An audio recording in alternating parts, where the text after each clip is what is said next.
Here at NCC, we have a discipleship pathway, including the three elements of connect, grow, and serve. These three things help us to continue in our relationship with God and others. I'd like for us to chat a little bit today about connect.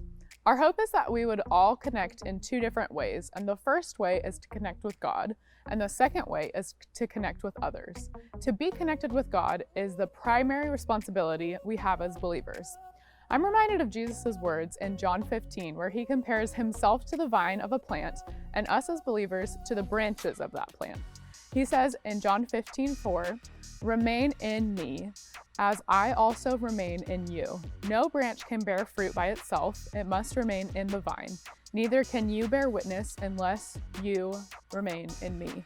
And if we hope to be people who are truly like Christ, our first priority is to remain connected with him deeply, to remain or abide in him, to make our home with him. And this sort of deep connection with God can look like spending time reading the Bible, going to church, worshiping, praying, which is simply just talking to God, spending time in silence and solitude before him, etc. So first, we must connect with God, and second, we must connect with others. If you're a follower of Christ, that means you get to be part of the family of God, which is the church. And the church is made of people who are simultaneously both sinners and saints. We are people who are saved by the grace of God and are continuously growing to become more like Christ. Sometimes this gets messy, but our task remains the same: to be a connected community of faith that encourages each other in our relationships with Christ.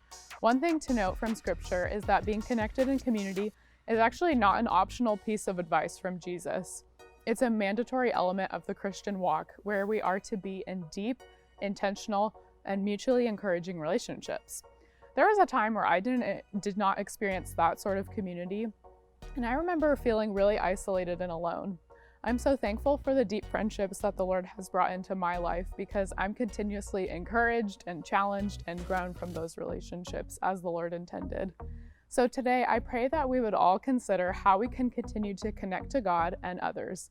Be blessed today.